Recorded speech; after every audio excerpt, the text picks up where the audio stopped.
وَلَقَدْ يَسَّرْنَا الْقُرْآنَ لِلذِّكْرِ فَهَلْ مِن مُّدَّكِرٍ۔ اور ہم نے قرآن کو سمجھنے کے لیے آسان کر دیا، تو کوئی ہے جو سوچے سمجھے۔ صوت القرآن، قرآن کی آواز۔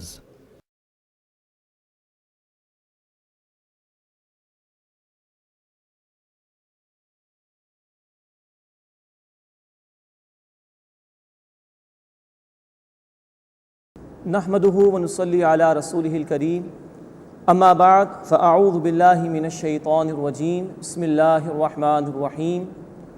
ونادى اصحاب الجنة اصحاب النار ان قد وجدنا ما وعدنا ربنا حقا فهل وجدتم ما وعد ربكم حقا قالوا نعم فأذن مؤذن بينهم اللعنة الله على الظالمين۔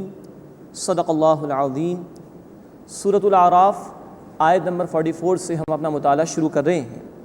اب ایک مکالمے کا ذکر آ رہا ہے، ایک ڈائلاگ بیان کیا جا رہا ہے جو جنت والوں اور جہنم والوں کے مابین پیش آئے گا آخرت میں۔ نوٹ فرمائیے، قرآن حکیم میں مختلف مقامات پر اللہ تعالیٰ نے جنت کے جہنم کے احوال بھی بیان فرمائے ہیں اور اس طرح کے مختلف ڈائلاگز کا ذکر کیا ہے، اور یہ بھی اللہ کی مہربانی ہے کہ وہاں کی خواہ نعمتیں ہوں یا وہاں کے عذاب کی کیفیات ہوں، اللہ نے آج ہمارے سامنے بیان فرما دی تاکہ ہم ان کو سامنے رکھتے ہوئے زندگی کے لائے عمل کو طے کرنے کی کوشش کریں۔ وَنَادَى أَصْحَابُ الْجَنَّةِ أَصْحَابَ النَّارِ، اور جنت والے جہنم والوں کو پکاریں گے۔ اب نوٹ کیجئے کہ جس دور میں ہم زندگی بسر کر رہے ہیں، ہماری زمین پر 6.5 ارب انسان رہتے ہیں، اور آج بہرحال انسان ترقی کرتے ہوئے اس مقام پر پہنچ گیا کہ دنیا کے کسی ایک ملک کے کسی ایک علاقے میں ایک شخص گفتگو کر رہا ہو تو پوری دنیا کے لوگوں کے لیے اس کو اسی وقت سننا ممکن ہو گیا ہے۔ یہ تو انسان کا معاملہ ہے، اللہ رب العزت تو علی کل شیء قدیر ہے۔ جنت کی وسعتوں کا ہم اندازہ نہیں کر سکتے، لیکن اللہ اس بات پر قادر ہے کہ جنت والوں کو جہنم والوں سے گفتگو کرنے کی توفیق عطا فرما دے۔ اسی کا ذکر ہو رہا ہے۔ وَنَادَى أَصْحَابُ الْجَنَّةِ أَصْحَابَ النَّارِ، اور جنت والے آگ والوں کو پکاریں گے، ان قد وجدنا ما وعدنا ربنا حقا، کہ یقیناً ہم نے پا لیا ہے وہ جو ہم سے وعدہ کیا تھا ہمارے رب نے سچا۔ فہل وجدتم ما وعد ربکم حقا، کیا تم نے بھی وہ سچ پا لیا جو تمہارے رب نے تم سے وعدہ کیا تھا؟ قالوا نعم، وہ جواب دیں گے جی ہاں۔ فأذن مؤذن بینہم، تو ایک پکارنے والا ان کے درمیان پکارے گا، اللعنۃ اللہ علی الظالمین، کہ اللہ کی لعنت ہے ظالموں پر۔ ہر ایک کے لیے فیصلہ ہو گیا ہے، جنت والے جنت میں جا چکے ہیں، وہ اللہ کی رحمت میں ہیں، لیکن جہنم والوں کے لیے اللہ کی لعنت کا فیصلہ ہے۔ الذین یصدون عن سبیل اللہ، وہ کہ جو اللہ کے راستے سے روکتے تھے، ویبغونہا عوجا، اور اس میں کجی یعنی ٹیڑھ تلاش کرتے تھے۔ خود تو رکتے ہی تھے اللہ کے راستے سے، دوسروں کو بھی روکنے کی کوشش کرتے تھے، دین میں طرح طرح کے شکوک و شبہات پیدا کر کے، اعتراضات کر کے دوسروں کو بھی اللہ کے راستے سے روکنے کی کوشش کرتے تھے۔ وَهُمْ بِالْآخِرَةِ كَافِرُونَ، اور وہ آخرت کا انکار کرنے والے تھے۔ وَبَيْنَهُمَا حجاب، اور ان کے درمیان ایک حجاب ہوگا، یعنی جنت والوں کے درمیان اور جہنم والوں کے درمیان ایک پردہ حائل ہوگا۔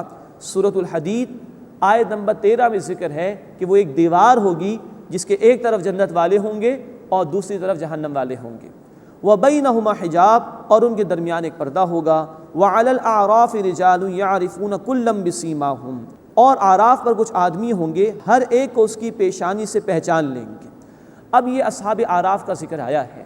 مفسرین کی عام رائے اس کے متعلق یہی ہے کہ یہ وہ لوگ ہوں گے جن کی نیکیاں اور برائیاں برابر ہوں گی۔ ابھی ان کے لیے کوئی فیصلہ نہیں ہوا ہوگا، لیکن انہیں توقع اسی بات کی ہوگی کہ اللہ انہیں بھی جنت میں داخل فرما دے گا۔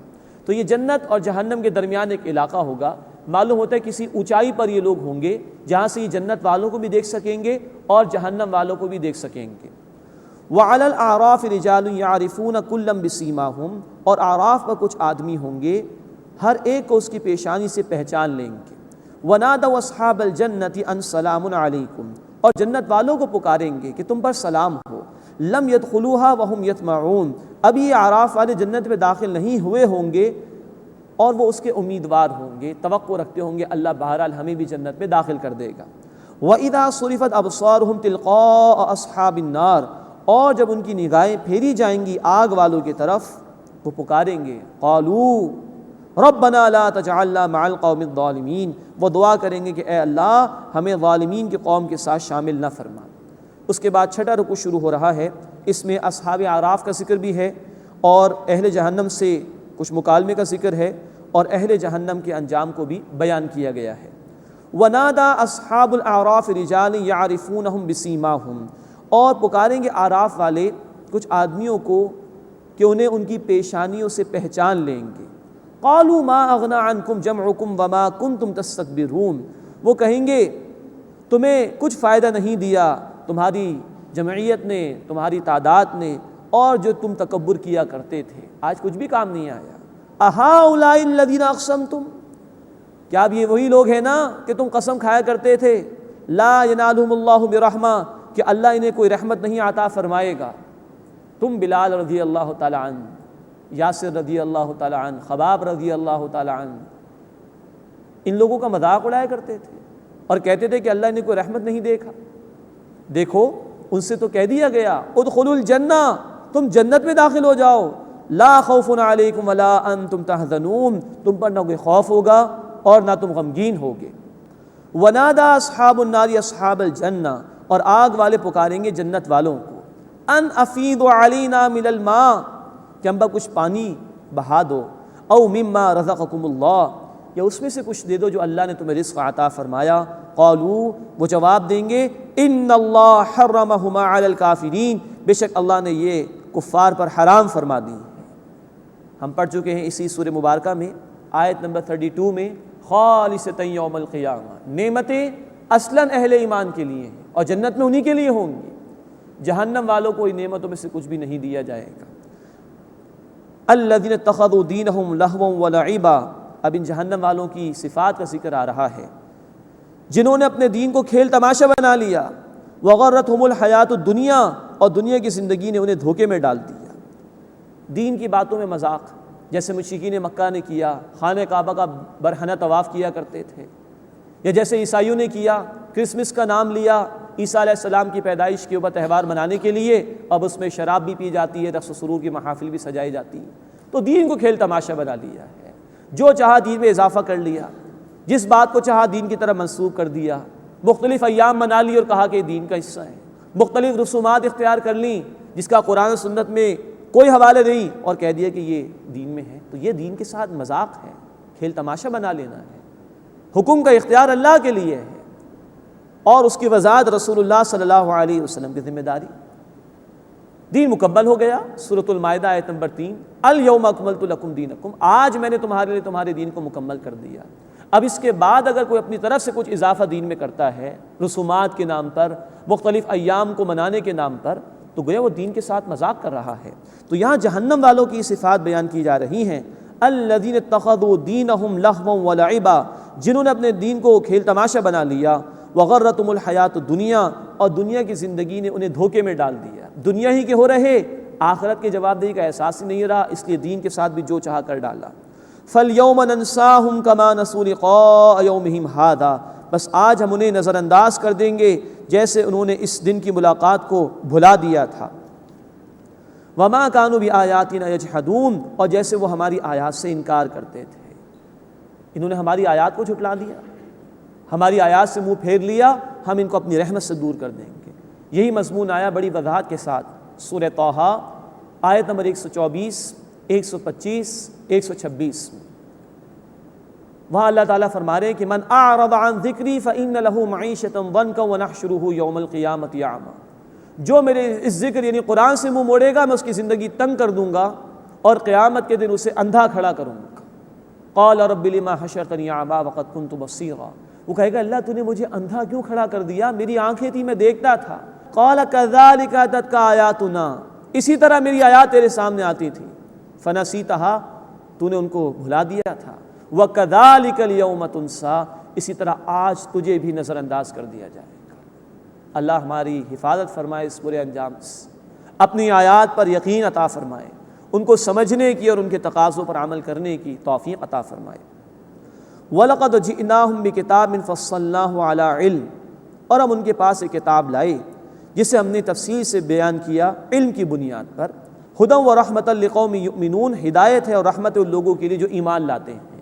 یعنی اس کتاب میں زندگی بسر کرنے کا لائحہ عمل واضح کر دیا گیا ہے، کن باتوں کی ضرورت ہے انسان کو کہ وہ کرے وہ بیان کر دی گئی، کن باتوں سے بچنا چاہیے وہ بیان کر دیا گیا، ہر چیز اس اعتبار سے تفصیل سے بیان کر دی گئی ہے۔ هل ينظرون الا تأویلا، کیا اب وہ یہی انتظار کر رہے ہیں کہ اس کا نتیجہ آ جائے سامنے؟ یعنی اس اللہ کی کتاب کو جھٹلا رہے ہیں، اس کے نتیجے کا انتظار کر رہے ہیں کہ کیا معاملہ ہوگا ان کے ساتھ۔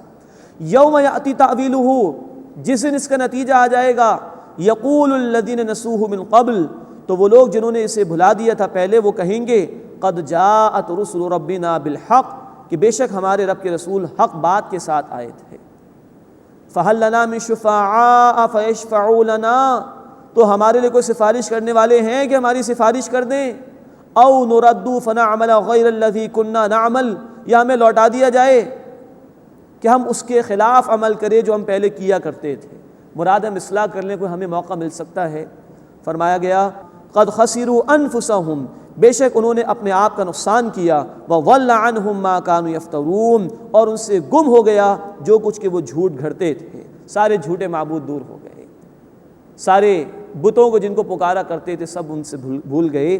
جب وہ نتیجہ سامنے دیکھیں گے قیامت کا تو کہیں گے ایک موقع ہمیں دے دیا جائے۔ یہ ہے وہ حسرت بھری درخواست جس کا ذکر قرآن نے کئی مرتبہ کیا، لیکن اس کا کوئی فائدہ نہیں ہے۔ مہلت آج ہے اس دنیا میں، جو عمل کرنا چاہے آج عمل کر لے، ورنہ جو آج انکار کر رہا ہے، قرآن کا بیان ہے سورۃ الانعام آیت نمبر 28 میں کہ اگر انہیں لوٹا بھی دیا جائے تب بھی نافرمانی ہی کریں گے۔ اس لیے آج فیصلہ کرو کہ کس راستے کی طرف جانا چاہتے ہو، ابھی مہلت ہے، عمل کر لو۔ اس کے بعد 7واں رکوع آ رہا ہے، اس میں اللہ کی قدرتوں کا بیان اور دعا کے آداب کا بیان آ رہا ہے۔ ان ربکم اللہ الذی خلق السماوات والارض فی 6 ایام، بے شک تمہارا رب اللہ ہے جس نے آسمانوں اور زمین کو 6 ایام میں پیدا فرمایا۔ 6 ایام کے متعلق نوٹ فرما لیجیے، یہ متشابہات میں سے ہے۔ اللہ کے دنوں کا معاملہ تو یہ ہے، سورہ الحج آیت نمبر 47 اور سورہ الف لام میم السجدہ آیت نمبر 5 میں کہ اللہ کا ایک دن 1000 برس کے برابر ہے، اور سورۃ المعارج آیت نمبر 4 میں کہا گیا کہ اللہ کا ایک دن 50,000 برس کے برابر ہے۔ اللہ کی مختلف پلاننگز ہیں، مختلف تدابیر ہیں جن کا ظہور اتنے بڑے لیول پر جا کر، اتنی بڑی ڈیوریشن پر جا کر ہوتا ہے۔ لیکن فرمایا کہ اللہ نے آسمانوں اور زمین کو تخلیق فرمایا 6 ایام میں۔ یہ بات متشابہات میں سے ہے، اس کی اصل تفصیل اللہ ہی کے علم میں ہے۔ سائنٹیفک تھیوریز ہمارے سامنے اس کے متعلق آئی ہیں کچھ، لیکن یہ کہ وہ تھیوریز کی حد تک ہیں، کوئی فیکٹس ڈسکور نہیں ہو سکے۔ یہ چیزیں متشابہات میں سے ہیں، اس کا اصل علم اللہ ہی کے علم میں ہے۔ قرآن حکیم میں صرف ایک جگہ سورہ حامیم السجدہ آیت نمبر 9 سے لے کے آیت نمبر 12 تک اس کی کچھ وضاحت کی گئی ہے، لیکن اصل علم اللہ کے علم میں یہ ہے۔ زیادہ سے زیادہ یہ کہا جا سکتا ہے کہ ہمارا دن تو 24 گھنٹے کا ہے ہمارے سورج کی حرکت کے اعتبار سے، لیکن یہاں جو ایام بیان کیے جا رہے ہیں وہ 24 گھنٹے کے ایام تو نہیں ہو سکتے۔ تو زیادہ سے زیادہ یہ کہا جا سکتا ہے یہ 6 پیریڈز ہیں، اوور 6 پیریڈز، 6 مختلف پیریڈز میں اللہ تعالیٰ نے زمین و آسمان کو تخلیق فرمایا۔ اصل اللہ ہی کے علم میں ہے۔ ثم استوى علی العرش، پھر اللہ نے تمکن حاصل کیا عرش پر۔ اللہ کا عرش یہ بھی متشابہات میں سے ہے، اس کے اصل معنی اللہ ہی کے علم میں ہے۔ زیادہ سے زیادہ اس کا مفہوم یہ بیان کیا جا سکتا ہے کہ کل اختیار اللہ کے پاس، کائنات کے چپے چپے پر اللہ ہی کی حکمرانی ہے، اسی کی حکومت، اسی کا اقتدار ہے۔ یغشی اللیل النہار، وہ اللہ ڈھانکتا ہے رات کو، یطلبہ حثیثا، اس رات کے پیچھے دن دوڑتا ہوا آتا ہے۔ والشمس والقمر والنجوم مسخرات بامرہ، اور سورج اور چاند اور ستارے اسی کے حکم کے تابع ہیں۔ یہ پوری کائنات اللہ کے بنائے ہوئے قوانین کے تحت چل رہی ہے۔ الا لہ الخلق والامر، اسی کے لیے تخلیق بھی ہے اور اسی کے لیے حکم کا اختیار بھی ہے۔ تبارک اللہ رب العالمین، بڑی برکت والا ہے اللہ جو تمام جہان والوں کا رب ہے۔ فرمایا کہ اللہ ہی کے لیے تخلیق ہے اور اللہ ہی کے لیے حکم کا اختیار بھی ہے۔ ظاہری بات ہے جو خالق ہے اسی کا حق ہے کہ اس کی اطاعت کی جائے، اور اسی کے لیے اختیار ہے کہ وہ کوئی حکم دے۔ یہ اس کا سادہ سا مفہوم ہے۔ ایک مفہوم اس کا یہ ہے کہ اللہ نے جو تخلیقات فرمائی ہیں، جو اس کی کریشن ہے، اس کے دو لیولز ہیں، دو ڈائمنشنز ہیں۔ ایک کو عالم امر کہا جاتا ہے، جس میں کن فیکون کا معاملہ بالکل فوراً ہے، اس میں ٹائم فیکٹر انوالو نہیں ہوتا، اور تین چیزیں اس سے متعلق ہیں: فرشتے، وحی اور انسان کی روح۔ یہ عالم امر سے متعلق ہے، اس میں ٹریولنگ میں کوئی ٹائم فیکٹر انوالو نہیں ہوتا۔ جبکہ بقیہ چیزیں عالم خلق سے متعلق ہیں، اللہ ہی نے پیدا کیا، اللہ ہی نے کن کہا، لیکن اس میں ٹائم فیکٹر انوالو ہوتا ہے۔ بچے کی تخلیق ماں کے بطن میں 8 مہینے 9 مہینے، پھر وہ دنیا میں آتا ہے، اس میں عالم تخلیق میں، عالم خلق میں ٹائم فیکٹر انوالو ہوتا ہے۔ الا لہ الخلق والامر، اسی کے لیے تخلیق ہے اور اسی کے لیے حکم کا اختیار ہے، یا عالم خلق بھی اسی کے لیے ہے اور عالم امر بھی اسی کے لیے ہے۔ تبارک اللہ رب العالمین، برکت والا ہے اللہ جو تمام جہان والوں کا رب ہے۔ اب دعا کے 7 آداب کا بیان آ رہا ہے۔ ادعوا ربکم تضرعا وخفیہ، اپنے رب کو پکارو گڑا کر اور آہستہ آہستہ، عاجزی کے ساتھ اور چپکے چپکے۔ دعا میں پسندیدہ یہی ہے کہ انسان کوشش کرے کہ انفرادی طور پر دعا مانگے۔ اجتماعی دعاؤں کا بھی ثبوت ملتا ہے لیکن وہ بہت کم ہے۔ عموماً پسندیدہ یہ کہ انسان انفرادی طور پر چپکے چپکے تنہائی میں اور عاجزی سے اللہ سے دعا کرے۔ انہ لا یحب المعتدین، بے شک وہ حد سے گزر جانے والوں کو پسند نہیں کرتا۔ تیسرا ادب یہ ہے کہ دعا میں زیادتی نہ کی جائے، کوئی ایسی بات نہ مانگی جائے کہ جو خلاف شریعت ہو، کوئی ایسی دعا کہ جس سے کسی کا نقصان چاہے انسان، یہ جائز نہیں۔ کوئی حرام چیز اختیار کرنا چاہے اس کے لیے دعا مانگے، یہ جائز نہیں۔ ولا تفسدوا فی الارض بعد اصلاحها، اور زمین میں اس کی اصلاح کے بعد فساد نہ مچاؤ۔ بے عملی اور نافرمانی دعا کی قبولیت میں رکاوٹ بن جاتی ہے۔ وادعوه خوفا وطمعا، اور اس سے پکارو خوف رکھتے ہوئے اور امید رکھتے ہوئے۔ یہ 5واں اور 6واں ادب آ گیا۔ ایمان کی وضاحت ایک حدیث مبارکہ میں یہی فرمائی نبی کریم صلی اللہ علیہ وسلم نے کہ الایمان بین الخوف والرجاء، ایمان خوف اور امید کی درمیانی کیفیت کا نام۔ خوف اس بات کا کہ میری نافرمانی میری دعا کی قبولیت میں رکاوٹ نہ بن جائے، اور امید اس بات کی کہ اللہ خود کہتا ہے کہ مجھ سے مانگو۔ سورۃ المؤمن آیت نمبر 60، ادعونی استجب لکم، مجھ سے مانگو میں تمہیں عطا کروں گا۔ تو اس بات کی امید کہ اللہ نے مانگنے کی توفیق عطا فرما دی تو انشاءاللہ وہ قبول بھی فرمائے گا۔ ان رحمت اللہ قریب من المحسنین، بے شک اللہ کی رحمت احسان کے ساتھ عمل کرنے والوں کے قریب ہے۔ احسان کو ہم نے سمجھا تھا سورۃ المائدہ آیت نمبر 93 کی روشنی میں، عمدگی کے ساتھ عمل کرنا۔ تو پوری زندگی عمدگی کے ساتھ بندہ اللہ کی اطاعت کرے تو اس کی دعا بھی انشاءاللہ اللہ کے ہاں قبول ہوگی۔ وَهُوَ الَّذِي يُرْسِلُ الرِّيَاحَ بُشْرًا بَيْنَ يَدَيْ رَحْمَتِهِ، اور وہی اللہ ہے جو اپنی رحمت یعنی بارش سے پہلے ہوائیں بھیجتا ہے خوشخبری کے طور پر۔ مہکی مہکی ہوائیں آنا شروع ہو جاتی ہیں، ٹھنڈی ٹھنڈی ہوائیں آنا شروع ہو جاتی ہیں، اور عمدہ خوشبو مٹی کی آنا شروع ہو جاتی ہے، جس سے معلوم ہوتا ہے کہ اب بارش برسنے والی ہے۔ تو فرمایا کہ وَهُوَ الَّذِي يُرْسِلُ الرِّيَاحَ بُشْرًا بَيْنَ يَدَيْ رَحْمَتِهِ، وہی اللہ ہے جو اپنی رحمت یعنی بارش سے پہلے ہوائیں بھیجتا ہے خوشخبری کے طور پر۔ اب اس کے بعد واٹر سائیکل کو بیان کیا جا رہا ہے۔ ایک سائنٹسٹ برنارڈ پیلیسی نے 1580 عیسوی میں یہ تصور دیا کہ کس طرح سمندر سے بخارات اٹھتے ہیں، اس سے آسمان پر جا کر بادل بنتے ہیں، پھر پانی برستا ہے، گلیشیئرز بن جاتے ہیں، وہاں سے پانی پگھل کے آتا ہے، پھر سمندروں سے بخارات اٹھتے ہیں۔ یہ ہے واٹر سائیکل۔ تو برنارڈ پیلیسی نے 1580 عیسوی میں یہ بات بیان کی۔ قرآن اشارہ کر رہا ہے 1400 برس پہلے، لیکن نوٹ فرمائیے قرآن سائنس کی کتاب نہیں ہے، یہ باتیں اللہ نے چلتے چلتے بیان کی ہیں۔ قرآن دراصل ہدایت کی کتاب ہے، تو ان باتوں میں ہدایت کا سامان ہے انسانوں کے لیے کہ وہ غور و فکر کرے اللہ کی قدرتوں پر اور اس کو پہچانے اور اس کا شکر ادا کرے اور اس کی اطاعت کرے۔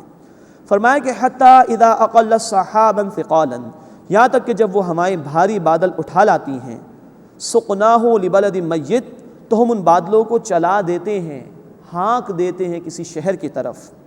فانزلنا به الماء، پھر اس سے پانی برساتے ہیں۔ فاخرجنا به من كل الثمرات، پھر اس سے ہم نکالتے ہیں ہر قسم کے پھل۔ كذلك نخرج الموتى، اسی طرح ہم مردوں کو نکالیں گے یعنی زندہ کریں گے۔ لعلکم تذکرون، تاکہ تم غور و فکر کرو۔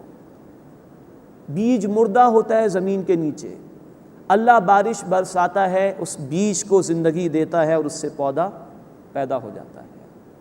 تم بھی مر جاؤ گے، مٹی میں مل جاؤ گے، جو اللہ اس بیج کو زندگی دے سکتا ہے وہ اللہ تمہیں بھی زندگی عطا کر سکتا ہے۔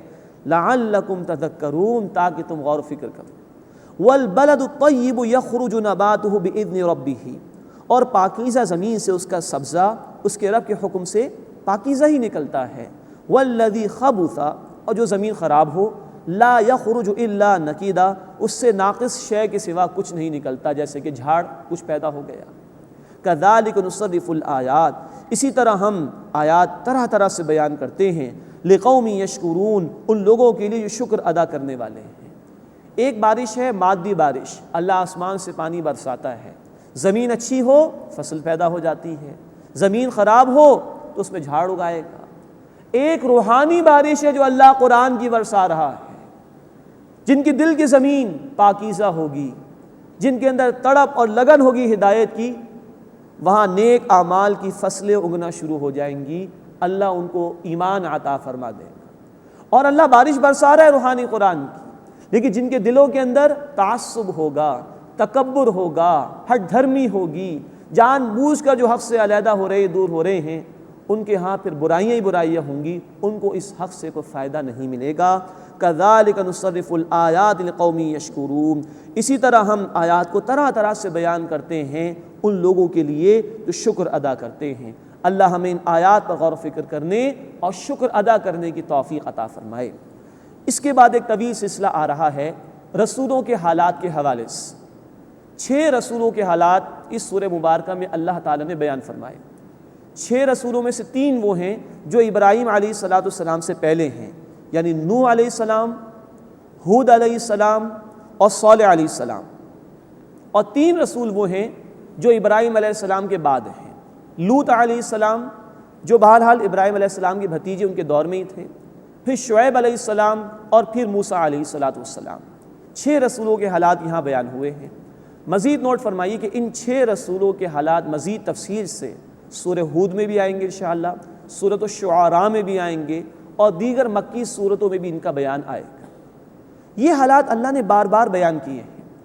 اس کی وجہ یہ ہے کہ اللہ تعالیٰ نے گزشتہ قوموں کی نافرمانی کے حالات بیان کر کے مشرکین مکہ کو تنبیہ فرمائی، اور ہر دور کے لوگوں کو سوچنے پر مجبور کیا ہے، کیا تم بھی نافرمان ہی رہو گے گزشتہ لوگوں کی طرح؟ اگر ایسا ہے تو دیکھو ان کے ساتھ ہمارا سلوک کیا رہا، تم بھی پھر اللہ کے عذاب میں گرفتار کیے جاؤ گے۔ تو بار بار یہ حالات اس لیے بیان کیے گئے ہیں، انسان میں بھول جانے کا مادہ ہے نسیان کا، وہ بھول جاتا ہے، تو بار بار یہ باتیں قرآن نے بیان کی، اور یہ قرآن کا بنیادی موضوع ہے، یاد دہانی ہو جائے انسان کو، بار بار تذکیر کرائی گئی ہے۔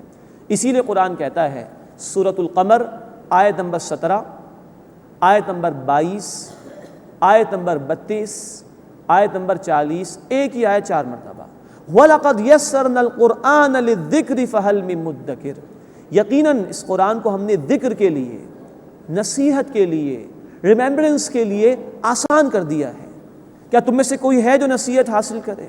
تو یہ جو حالات ہیں یہ اسی اعتبار سے بیان کیے گئے تاکہ لوگوں کو نصیحت حاصل ہو جائے۔ تو یہ 6 رسولوں کے واقعات انشاءاللہ تعالی ہم پڑھیں گے۔ مزید نوٹ فرمائیے کہ ابراہیم علیہ السلام سے پہلے جو بھی قومیں گزری، ان میں ایک ہی بنیادی برائی تھی شرک کی۔ چنانچہ نوح علیہ السلام، ہود علیہ السلام اور صالح علیہ السلام کے قوموں میں یہی بنیادی برائی تھی شرک کی۔ لیکن ابراہیم علیہ السلام کے بعد جو اقوام آئی ہیں ان میں شرک کے علاوہ دیگر برائیاں بھی موجود تھیں۔ لوط علیہ السلام کی قوم کا ذکر آئے گا، معاشرتی برائی تھی، ہم جنس پرستی، ہومو سیکچولیٹی میں مبتلا ہو گئے تھے۔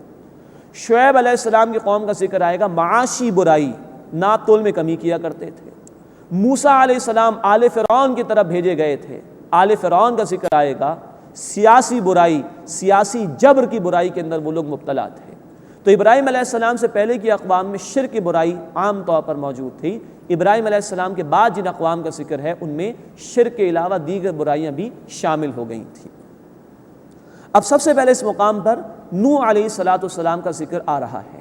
معلوم تاریخ کے مطابق نوح علیہ السلام کا جو عرصہ ہے وہ 4900 برس قبل مسیح، 4900 ایئرس BCE کا یہ پیریڈ ہے۔ گویا آج سے تقریباً 6900 برس پہلے تقریباً نوح علیہ السلام کا دور گزرا ہے۔ یہ عراق کے علاقے میں واقع تھے جہاں کردستان کا علاقہ بھی موجود ہے، اور تاریخ یہ بتا دی کہ اس وقت دنیا میں آبادی اسی علاقے میں تھی۔ فرمایا لقد ارسلنا نوحا الی قومہ، یقیناً ہم نے نوح علیہ السلام کو ان کی قوم کی طرف بھیجا۔ فقال یا قوم اعبدوا اللہ، بس انہوں نے کہا کہ اے میری قوم اللہ کی عبادت کرو، ما لکم من الہ غیرہ، اس کے سوا تمہارا کوئی معبود نہیں، توحید کی دعوت دی۔ مزید نوٹ فرمائی کہ اس مقام پر رسولوں کے حالات میں ہم پڑھیں گے یا قومی، اے میری قوم، اے میری قوم۔ گزشتہ رسولوں کو مخصوص قوموں کی طرف بھیجا گیا، اس لیے بار بار رسول آتے رہے، کتابیں آتی رہیں، لیکن ہم نے پڑھا تھا سورۃ البقرہ آیت نمبر 21 میں نبی صلی اللہ علیہ وسلم نے کہا یا ایھا الناس اعبدوا ربکم، اے انسانوں اللہ کی عبادت کرو، اس لیے کہ اللہ کے رسول صلی اللہ علیہ وسلم کی رسالت تمام انسانیت کے لیے ہے، اب کوئی رسول نہیں آئیں گے۔ یا قوم اعبدوا اللہ، اے میری قوم اللہ کی عبادت کرو، ما لکم من الہ غیرہ، اس کے سوا تمہارا کوئی معبود نہیں۔ انی اخاف علیکم عذاب یوم عظیم، بے شک میں ڈرتا ہوں تم پر ایک بڑے دن کے عذاب سے۔ قال الملأ من قومہ، ان کی قوم کے سردار بولے انا لنراک فی ضلال مبین، بے شک ہم تو تمہیں کھلی گمراہی میں دیکھتے ہیں۔ معاذ اللہ، ہر دور میں یہی طبقہ، با اثر طبقہ، خوشحال طبقہ، ہمیشہ یہ حق کے راستے میں رکاوٹ بنتا رہا ہے، اس لیے کہ رسولوں کی جو بھی تعلیم ہوتی ہے وہ اللہ کی طرف سے آتی اور وہ حق پر مبنی ہوتی، اور اس میں عدل ہوتا ہے، انسانیت کو اس سے انصاف میسر آتا ہے۔ تو رسولوں کی تعلیم انقلابی تعلیم ہوتی ہے، انقلابی دعوت ہوتی ہے، تو جن لوگوں کے مفادات پر ضرب پڑتی ہے وہ سب سے پہلے آگے بڑھ کر اس کی مخالفت کرتے ہیں، کیونکہ اگر اللہ کی تعلیمات کا نفاذ ہو جائے، اللہ کے احکامات کا نفاذ ہو جائے تو انسانیت کو عدل میسر آ جائے گا، پھر ظالم ظلم نہیں کر سکیں گے، ظلم کا خاتمہ ہو جائے گا۔ تو یہ جو ظالموں کی چودراہٹیں قائم ہوتی ہیں، ان کی تجوریاں بھری ہوتی ہیں مظلوموں کی دولت سے، یہ سب کچھ ختم ہو جاتا ہے، اس لیے یہ طبقہ سب سے آگے بڑھ کر رسولوں کی دعوت کی مخالفت کرتا ہے۔ قال الملأ من قومہ انا لنراک فی ضلال مبین، ان کی قوم کے سردار بولے ہم تو تمہیں کھلی گمراہی میں دیکھتے ہیں، معاذ اللہ۔ قال یا قوم لیس بی ضلالہ، انہوں نے کہا کہ اے میری قوم میرے اندر کوئی گمراہی کی بات نہیں، ولکنی رسول من رب العالمین، اور میں تو رسول ہوں اس ہستی کی طرف سے جو تمام جہان والوں کا رب ہے۔ ابلغکم رسالات ربی، میں تمہیں اپنے رب کے پیغام پہنچاتا ہوں، وانصح لکم، اور تمہاری خیر خواہی چاہتا ہوں، واعلم من اللہ ما لا تعلمون، اور اللہ کی طرف سے وہ جانتا ہوں جو تم نہیں جانتے ہو۔ میں تمہاری خیر خواہی چاہتا ہوں، تمہارے پاس حقیقت موجود نہیں، میں حقیقت بیان کر رہا ہوں۔ اب عجبتم ان جاءکم ذکر من ربکم علی رجل منکم، کیا تمہیں تعجب ہوا کہ تمہارے پاس تمہارے رب کی طرف سے ایک نصیحت تم ہی میں سے ایک آدمی پر آئی، لینذرکم، تاکہ وہ تمہیں خبردار کرے، ولتتقوا، اور تاکہ تم تقوی اختیار کرو، اللہ کی نافرمانی سے بچو، ولعلکم ترحمون، اور تاکہ تم پر رحم کیا جائے۔ یعنی ایک نصیحت اللہ نے ایک بندے کو تمہارے لیے دی ہے تاکہ تم حق کی طرف آ جاؤ، اس پر تمہیں تعجب ہو رہا ہے۔ فکذبوہ، تو انہوں نے نوح علیہ السلام کو جھٹلایا، فانجیناہ والذین معہ فی الفلک، تو ہم نے انہیں اور ان لوگوں کو جو کشتی میں ان کے ساتھ سوار تھے بچا لیا، واغرقنا الذین کذبوا بآیاتنا، اور جن لوگوں نے ہماری آیات کو جھٹلایا انہیں ہم نے غرق کر دیا۔ انہم کانوا قوما عمین، بے شک وہ لوگ اندھے ہو چکے تھے، یعنی حق کے حوالے سے بالکل اندھے ہو چکے تھے۔ حضرت نوح علیہ السلام کا واقعہ مزید تفصیل سے انشاءاللہ ہم سورہ ہود میں پڑھیں گے۔ اب دیکھیے یہ اللہ تعالیٰ ان تمام رسولوں کے حالات میں بیان کریں گے۔ قومیں مٹا دی گئیں، ہر دور میں کچھ چودھریوں نے، کچھ سرداروں نے، کچھ بادشاہوں نے، کچھ اہل اقتدار نے دعوے کیے خدائی کے، ہر دور میں ایسا ہوا ہے۔ تو یہ ہدایات ہر دور کے انسانوں کے لیے ہیں، یہ صرف قصے نہیں، قرآن واقعات کی کتاب نہیں، قرآن ہدایت کی کتاب ہے۔ آج بھی اس دنیا میں ہم دیکھیں، آج بھی وہ لوگ ہیں جو خدائی کا دعویٰ کر رہے ہیں، we are the sole supreme power on the earth, ہم جو چاہیں گے کریں گے، کوئی خدا کا خوف نہیں، جس پر چاہے حملہ کر دیں، کوئی اصول، کوئی قانون، اس کا کوئی لحاظ نہیں۔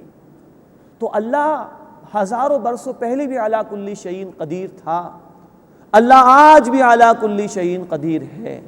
ہر دور میں اللہ بیان کر رہے ہیں، جن لوگوں نے رسولوں کی تعلیم کا انکار کیا، اللہ کے مقابلے میں بغاوت کی، اللہ کے مقابلے میں اپنے قوانین کے نفاذ کی بات کی، بالآخر وہ اللہ کے عذاب میں گرفتار ہوئے ہیں۔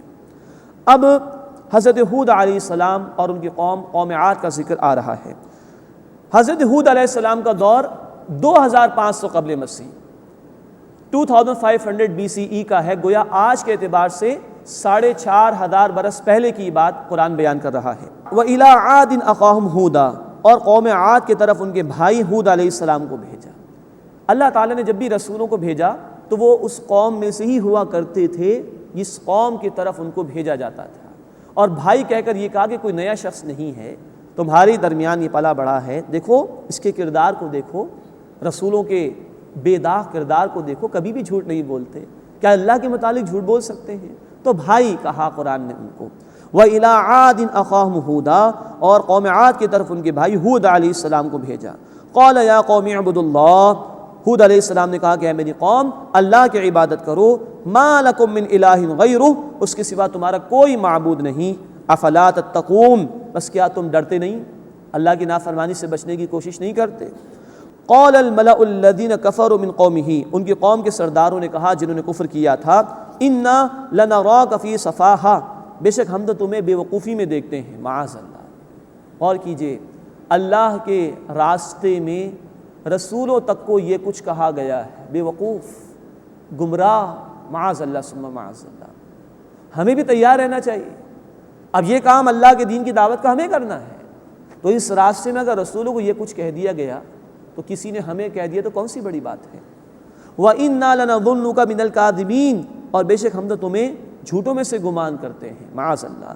قَالَ يَا قَوْمِ لَيْسَ بِي سَفَاهَةٌ، انہوں نے کہا کہ میری قوم مجھ میں بے وقوفی کی کوئی بات نہیں ہے، وَلَٰكِنِّي رَسُولٌ مِّن رَبِّ الْعَالَمِينَ، لیکن میں تمام جہان والوں کے یہ رب کی جانب سے رسول ہوں، أُبَلِّغُكُمْ رِسَالَاتِ رَبِّي، میں تمہیں اپنے رب کا پیغام پہنچاتا ہوں، وَأَنَا لَكُمْ نَاصِحٌ أَمِينٌ، اور میں تمہارا خیر خواہ ہوں، امانت دار ہوں، خیر خواہی چاہتا ہوں تمہاری، اور امانت دار بھی ہوں، خیانت نہیں کروں گا تم سے، صحیح ٹھیک بات پہنچا دوں گا۔ پھر میرا کردار دیکھو، ہر رسول کا کردار بے داغ، کبھی انسانوں کے معاملے میں جھوٹ نہیں بولا، تو کیا میں اللہ کے معاملے میں جھوٹ بولوں گا تم سے؟ أَوَعَجِبْتُمْ أَنْ جَاءَكُمْ ذِكْرٌ مِّن رَبِّكُمْ عَلَىٰ رَجُلٍ مِّنْكُمْ، کیا تمہیں تعجب ہوا کہ تمہارے پاس تمہارے رب کی جانب سے ایک نصیحت تمہیں میں سے ایک آدمی پر آ گئی، لِيُنذِرَكُمْ، تاکہ وہ تمہیں خبردار کرے، وَاذْكُرُوا إِذْ جَعَلَكُمْ خُلَفَاءَ مِن بَعْدِ قَوْمِ نوح، اور تم یاد کرو جب اللہ نے تمہیں قوم نوح کے بعد جانشین بنایا، نوح علیہ السلام کی قوم کے لوگوں کو تو مٹا دیا گیا تھا جو نافرمان تھے، اس کے بعد جو لوگ بچائے گئے انہی کی اگلی نسل میں یہ قوم عاد کے لوگ تھے، اور یہ بھی تاریخ بتاتی ہے کہ شداد بھی قوم عاد میں شامل تھا۔ وَزَادَكُمْ فِي الْخَلْقِ بَسْطًا، اور تمہیں خلقت میں بھی زیادہ کیا ہے اللہ تعالیٰ نے۔ سورۃ الفجر میں آیت نمبر 8 میں بیان ہے، لَمْ يُخْلَقْ مِثْلُهَا فِي الْبِلَادِ، ایسے ڈیل ڈول اللہ نے ان کو عطا فرمائے تھے، ایسی جسامت عطا فرمائی تھی، زمین میں ان جیسا کسی کو بھی نہیں بنایا گیا تھا۔ فرمائے کہ وَاذْكُرُوا إِذْ جَعَلَكُمْ خُلَفَاءَ مِن بَعْدِ قَوْمِ نوح، اور تم یاد کرو جب اللہ نے تمہیں قوم نوح کے بعد جانشین بنایا، وَزَادَكُمْ فِي الْخَلْقِ بَسْطًا، اور تمہیں زیادہ کیا خلقت کے اعتبار سے، بڑے ڈیل ڈول عطا فرمائے، فَاذْكُرُوا آلاء اللہ، بس اللہ کی نعمتوں کو یاد کرو، لَعَلَّكُمْ تُفْلِحُونَ، تاکہ تم فلاح یعنی اصل کامیابی حاصل کر سکو۔ یہ ہے وہ فطری انداز کہ اللہ کی نعمتوں پر غور و فکر کیا جائے، انہیں یاد کیا جائے، اللہ کے احسانات پر بندے کی توجہ ہو تو دل نرم ہوتا ہے، اللہ کے لیے احسان کا جذبہ پیدا ہوتا ہے، شکر کا جذبہ پیدا ہوتا ہے، اور پھر اللہ کی عبادت کرنے میں لطف آتا ہے انسان کو۔ تو حضرت ہود علیہ السلام نے بھی کہا اپنی قوم کے لوگوں سے، فَاذْكُرُوا آلاء اللہ، بس تم اللہ کی نعمتوں کو یاد کرو، لَعَلَّكُمْ تُفْلِحُونَ، تاکہ تم فلاح یعنی اصل کامیابی حاصل کر سکو۔ قَالُوا أَجِئْتَنَا لِنَعْبُدَ اللَّهَ وَحْدَهُ، انہوں نے کہا کیا تم ہمارے پاس اس لیے آئے ہو کہ ہم ایک اللہ کی عبادت کریں جو کہ وحدہ لا شریک ہے، ایک معبود کو مانیں، وَنَذَرَ مَا كَانَ يَعْبُدُ آبَاؤُنَا، اور چھوڑ دے جنہیں ہمارے باپ دادا پوجتے تھے۔ قوم نوح بھی بت پرستی میں مبتلا ہوئی تھی، سورہ نوح میں اس کا ذکر ہم پڑھیں گے انشاءاللہ تعالی۔ انہی کی پیروی میں ان لوگوں نے بھی بت پرستی اختیار کی، تو کہہ رہے کہ کیا ایک اللہ وحدہ لا شریک کو مانے، اور تمہارے کہنے میں باپ دادا جو کچھ کیا کرتے تھے اس کو چھوڑ دے۔ فَأْتِنَا بِمَا تَعِدُنَا إِن كُنتَ مِنَ الصَّادِقِينَ، تو تم لے آؤ جس کا تم ہم سے وعدہ کرتے ہو اگر تم سچے لوگوں میں سے ہو۔ یہ ڈھٹائی کا معاملہ کہ لے آؤ پھر ہم پر عذاب۔ اب ہود علیہ السلام فرما رہے ہیں قَالَ قَدْ وَقَعَ عَلَيْكُم مِّن رَّبِّكُمْ رِجْسٌ وَغَضَبٌ، ہود علیہ السلام نے فرمایا کہ یقیناً تم پر تمہارے رب کی طرف سے پڑ گیا ہے عذاب اور غضب۔ أَتُجَادِلُونَنِي فِي أَسْمَاءٍ سَمَّيْتُمُوهَا أَنتُمْ وَآبَاؤُكُمْ، کیا تم مجھ سے ان ناموں کے بارے میں جھگڑتے ہو جو تم نے اور تمہارے باپ دادا نے رکھ لیے ہیں؟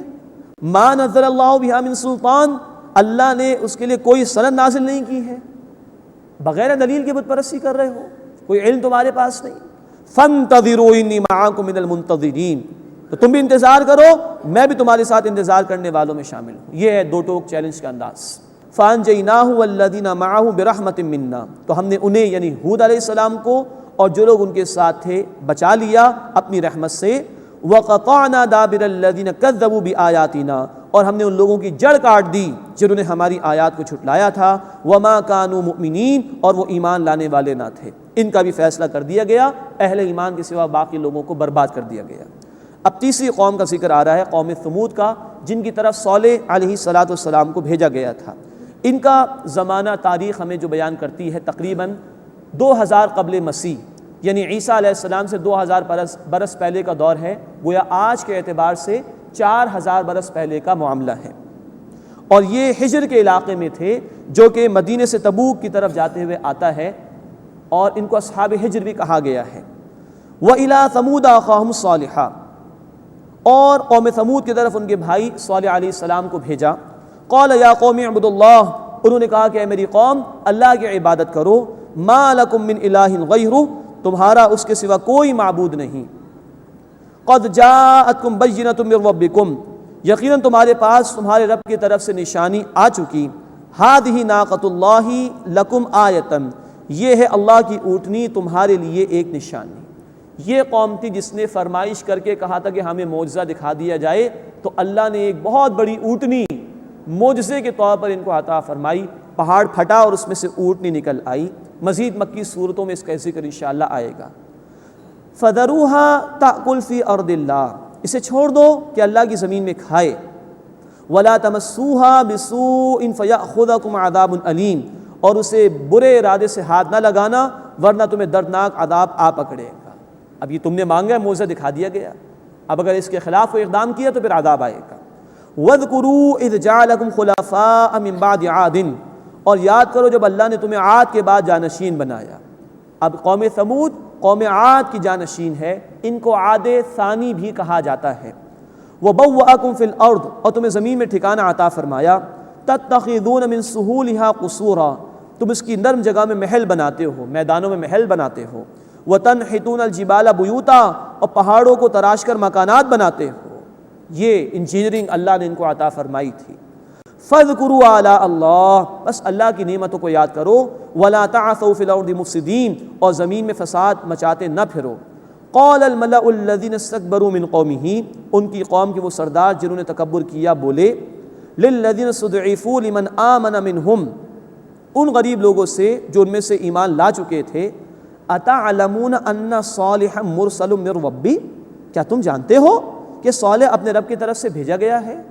یہ ہے ان کا تکبر کا انداز۔ جن غرباء نے قبول کیا ایمان کو، یہ امیر لوگ ان کا مذاق اڑا رہے ہیں اور پوچھ رہے کیا واقعی صالح کو اللہ نے بھیجا ہے علیہ السلام۔ قالوا انا بما ارسل به مؤمنون، وہ جو غریب اہل ایمان تھے ان کی بات نقل کی جا رہی ہے، انہوں نے کہا بے شک جو کچھ وہ صالح علیہ السلام دے کر بھیجے گئے ہیں ہم اس پر ایمان رکھتے ہیں۔ قال الذين استكبروا انا بالذي آمنتم به کافرون، وہ لوگ جنہوں نے تکبر کیا تھا بولے تم جس پر ایمان لائے ہو ہم اس کا انکار کرتے ہیں۔ فعقروا الناقۃ، تو انہوں نے اونٹنی کی ٹانگیں کاٹ ڈالی۔ اب جب ٹانگیں کاٹ ڈالی تو وہ چلنے پھرنے سے معذور ہو گئی، کھانے پینے سے معذور ہو گئی، گویا اللہ کے عذاب کو خود انہوں نے دعوت دی۔ اس کا مزید ذکر ہے سورہ الشمس آیت نمبر 12 سے لے کے آیت نمبر 14 میں۔